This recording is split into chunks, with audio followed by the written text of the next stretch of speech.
Arcanum by Cor Alaran. Chapter 5, Part 3. "You can leave the rest to the Lord Scribe," Watts said, leading her out of the scriptorium, flanked by 2 more guards in purple tabards. "And don't mind the security. The scriptorium contains the names, specialties, and known abilities of every arcanist in the Kingdom of Vale. Knowledge is power, and must be guarded." Ruby nodded, all too relieved to be out of the dusty rooms filled with guards watching her every move. Being inside there, in rooms dimly lit by candles, had only reminded her of a pressing problem that might have doomed her. She couldn't read or write. Through some sheer miracle, or more likely that they only trusted themselves to do it, she hadn't been asked to read or write anything down. The Lord Scribe had done all that, only demanding things like her name, her date of birth. She made that up, and whether she had any history of arcane arts in the family. She said no. After that, they'd taken a little blood from her, pricking her thumb with a small knife and collecting a piece onto the paper, where they had made her push down her thumb to form a print. The scribe had then cast some spell on it before sealing the paper in a wooden box and pushing it into an alcove on a wall which contained what looked to be thousands of similar boxes. Given that had only been one room of the scriptorium, she had to wonder how many more might have been stored there. "The Lord Scribe will handle the paperwork to get you added to your classes," Watts said. "All that's left for me to do is get you settled, and then I can get back to my research." He eyed her. "I'll also have some initiate robes sent up for you. Your current wear is, well, let's just say that shows the rigors of your travel. As do you. You'll need a bath." Ruby could only nod again, munching on one of the pears she'd stolen earlier. He rolled his eyes at that, but didn't intervene. In all honesty, she was getting tired of spending so much time standing up, and the wonder of being in the collegium was quickly being replaced with fatigue. Yang would probably be looking for her now as well, which meant she needed to get back to the lower quarter and explain. "Will we be done once I'm there?" Ruby asked. "Yes, someone will come to collect you for initiation tomorrow, after which you'll be expected to look after yourself. You'll have a room to yourself at first, but I expect you will be sharing. Most first years are placed in pairs. You'll find out yours tomorrow." A room to every 2 people? That was lavish. "I'm in the collegium," she reminded herself. "Everyone here is rich." The people she walked by as they entered the larger of the 2 dormitories certainly reinforced that. They moved with imperious expressions, bowing to Watts and murmuring, "Lord Arcanist," respectfully, but ignoring her completely, except for those who sneered at her outfit. Well, being ignored by these people wouldn't be a bad thing. It was only bad if they started to pay attention. "This is a guest room," Watts said as he opened a door. "It has a lock on the inside. Feel free to use it as your own for tonight. I'm sure the wardens will find a room for you themselves." "Wardens?" "The people who run the dormitories. They're student volunteers, not officials. You'll meet them tomorrow." "Okay." Ruby stepped in and tried not to look too amazed at what she was seeing. There was a large bed on one side that looked comfortable with its fluffed sheets and cushions, a wooden desk at the end, pushed against a wall with a chair before it, a small bookcase and a chest of drawers. It was smaller than the room Yang and she had shared, but had at least twice the furniture. There was also another door leading off, which Ruby pointed to questioningly. "Washroom," Watts said with a roll of his eyes. "Obviously." Wait, they had entire rooms dedicated to washing? That was ridiculous. Yang would just drag the copper tub from downstairs into their room. It was a tub shared by everyone who worked at Junior's place, and had begun to turn green in places.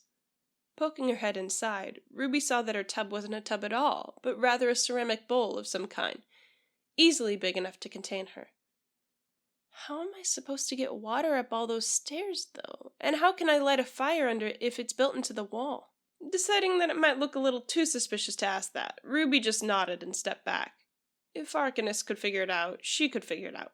Unless they used a spell to do so, in which case she was screwed. Well, there was the river outside. It wouldn't be the first time she'd washed herself in it. "I'll be leaving you here," Watts said, looking equal parts relieved and tired. "There are robes in the drawers. Someone will come to throw yours away in the morning, so you can leave them on the floor. Good luck with your studies." He left without anything more, and without giving her a chance to thank him. He didn't seem the kind of person to care. Finally releasing the breath she'd been holding, Ruby collapsed onto the comfortable bed, ignoring how the mud she had all over her seeped into the clean sheets. As she'd thought, the strange mattress was squashed down under her, and not with the crinkling of straw. It was like they'd caught a cloud in cotton and tied it up. Well, they were Arcanists. Maybe they had. And I'm an Arcanist now, she thought. Technically. There was no telling how long she would last, but it didn't have to. She just needed to figure out how to safely use magic, then she could leave. Looking at her hands, she was glad to see they weren't tingling, and that the suffocating urge to use magic hadn't returned from the other night. "It's only when I go a long time without it," she reasoned. "It's only been one night now, so it's not a problem. At least she'd be using magic here. Maybe it wouldn't come back if she was using it more often. Now I've just got to find Yang and tell her everything is okay." Kicking out of the bed, Ruby dragged herself reluctantly away from the promise of the best nap ever, and trudged over to the wooden drawers. She opened the top one and found several robes a light gray in color, stuck together. They were plain, punishingly so, but that was probably the point. With the gemstones representing what kind of arcanist you were, maybe the color of the robes was the same deal. Gray for nothing, or for new students. "Initiates," she said, recalling Watt's words. "I'm an initiate." Reaching out to touch one of the cloaks, Ruby grinned. Gray or not, the material was thin and soft under her fingers. Way better than what she was wearing. Hauling her tattered robe off and tossing it aside, Ruby pulled a new one on and marveled at how it waved in the air. Somehow still cool to wear, even as it protected her from the elements. The material must have been expensive. They wouldn't notice if she borrowed a few, right? Looking around to make sure she wasn't being watched, Ruby tore through the other drawers, taking one from each and packing the rest back in, so it looked like there was the same amount there. She bundled the 3 robes under her hood and patted them down. She was thin enough that no one would see the extra weight and think anything of it. Stuff like this would sell well in the slums, maybe even enough to feed her and Yang for a month. Ruby's eyes roved over the rest of the room, idly looking for other valuables that wouldn't be missed. Sadly, while there was plenty of silver and gold around, it was all either in the walls, lamps, or on handles to doors. The kinds of things that would be noticed. "This'll do for now. Yang will be amazed when she sees it." Amazed enough, maybe, to not explode over the fact Ruby had decided the safest place to hide was literally the last place anyone would think to look for her.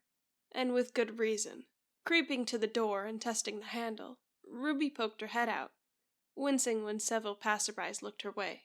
They kept moving, however, ignoring her, and she found some quiet confidence in that, enough to step out of the room entirely. The corridor outside had wooden paneling on the walls, with it turning to deep red as it reached up towards an arched ceiling. Green carpets, thick and soft, lay underfoot, and torches evenly spaced down a corridor lit the way. Everyone there was wearing the same robes as her, replete with the brooches, and like her, those brooches were barren, lacking any colored stones. They were students like her, maybe not the new ones who were supposed to come tomorrow, but the ones from last year. Their ages surprised her. Some of them looked almost as old as Junior. Age didn't seem to mean much with magic. Maybe they'd only realized they had their powers recently. Like her, they'd still have to learn how to use them. When no one made any move to stop or question her, Ruby began to trace her steps back to the way Watts had taken her, joining on to a group of other initiates and blending in with them. They took her to a huge staircase, which Ruby made her way down, passing other students ascending on the other side, some chatting loudly with one another. On the bottom floor, there were no rooms. Rather, it was all some kind of big living area, with loads of tables, chairs, benches, and notice boards. She couldn't read any of those, but people were commenting on what was on them, and she realized it was news about the city. Other initiates were sat around tables, talking, and some were even playing a card game in the corner, small stacks of lean in front of them as they gambled. The bottom floor is like a tavern. The most well-mannered and snobby tavern ever, but still. It was a place where people in the dorm could gather to spend time with one another or study. That made sense, since the people here were all attending the academy. There were no guards on the building, either because they weren't important enough to protect, or they weren't important enough to have enemies. Ruby walked out without being challenged, the white stones of the path winding through the collegium crunching underfoot.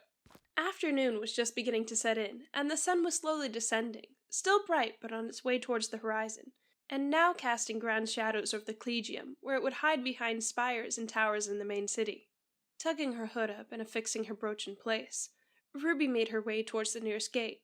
All she had to do was show them her Arcanum and her tattoo, and she'd be out and free to find Yang. Yang was going to freak when she saw her. "Halt!" A guard, this one in red, said. "Present your Arcanum." Ruby did so, angling it out so he could see. The man looked at it, then at her robes, frowning, before he finally sighed and crossed his arms. "You're a new blood, I take it." Ruby flinched. "Huh?" "An initiate," he chuckled. "Sorry, new blood is what we call our initiates. Gets confusing if we give you all the same titles." "Theirs? Oh, the Collegium guards. Watts hadn't shown her where they lived, but like every set of guards, they had to have a barracks within the walls they were stationed at, so they must have had their own guardhouse in the Collegium grounds. That would explain why they were so relaxed around Arcanus.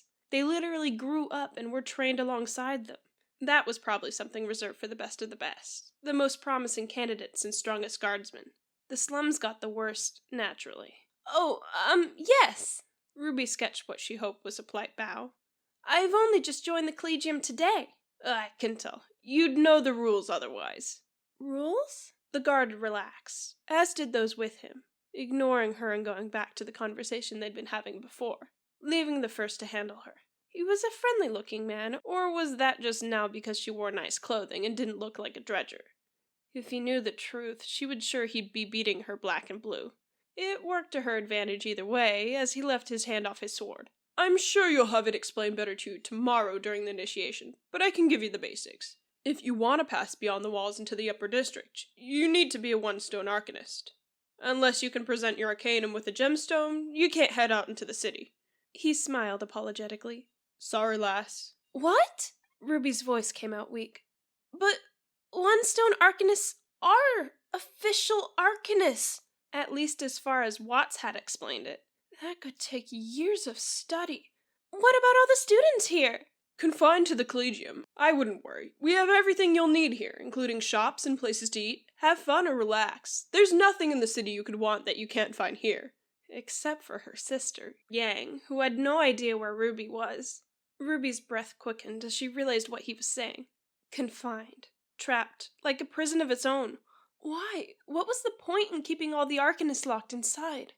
Or just the younger ones? The older ones could obviously go wherever they wished. Maybe he was wrong. Maybe it was just because she was brand new and they'd get a gemstone in a week or two. But that would still be too long. But I'm not technically a student until tomorrow, Ruby reasoned, appealing to his logic. If I come back tonight, it'll be okay, right? I'll only be a few hours. It would just be like if I arrived tomorrow with the other initiates. I'm afraid not. The man's face hardened. Collegium rules. Initiates are under no circumstances to be allowed to leave the Collegium. Without permission? Under no circumstances, he repeated. Once you enter the Collegium, the only way you leave is as an arcanist. I'm sorry, lass. You're not getting through. He nodded at her. Move along now. You've a busy day tomorrow. Some of her terror must have shown because he sighed and looked away. Look, I get that you might be feeling homesick, but you'll be fine. If you need anything, talk to one of the wardens in your dorm. They can deliver letters outside the Collegium if there are any people you want to stay in contact with. But she could not go out in person. Nodding woodenly, Ruby turned away, eyes wide and hands clenched into fists at her side. She had to force her feet to carry her away, and then not to break into a sprint as the guards watched her go. The cloying sense of claustrophobia came crashing down, threatening to smother her. The dormitories, the fancy rooms, the shops and the parks, and so much more. It all made a disturbing amount of sense now, as did the reason why they'd never seen initiates before in Vale. Only ever fully trained arcanists. It wasn't that they didn't exist, only that they were kept locked away in the Collegium, trapped. Ruby, where the fuck are you, Ruby? Yang growled, checking yet another of her sister's hiding spots and finding nothing. They said no news was good news, but if she found out what idiot said that, she was going to throttle them. The Arcanists are still out looking for her, so she hasn't been captured. That means she's okay, just hiding. Hiding really damn well. Yang tried to be proud of that fact, and not terrified. Ruby was no idiot. You couldn't grow up in the slums and be an idiot. Idiots died. Idiots ended up with their throats slit in dark corners. Ruby was good at running. Real good. And she was good at hiding and climbing, too. Things that made her excellent in her role as a courier and messenger. There's no reason to panic just yet, Yang told herself. I told Ruby to hide. She's hidden. That's good. Scanning the street around her, Yang saw a few more Arcanists and Collegium guards making their way across a nearby road, entering a bakery. Maybe it wouldn't be the best idea to lead them to Ruby just yet. She wasn't sure if they'd believed her cock and bull story about some guy jumping in her window with magic looking for a place to hide. They'd questioned her for a good hour on that, along with Junior and the Malachites. They'd not said anything. No one was going to talk to the guards, not even if they were from the Collegium. Yang growled and kicked a stone out of her path, jabbing her hands into her trousers as she stalked back to Junior's place, scowling fit to send any would-be mugger running for cover. Junior was going to have questions for her. Difficult questions. Growling, she shook her head and gave up the search for the night. If Ruby thought it was safe, she'd know where to find her. All Yang could do was have a little faith. You better be okay, Ruby.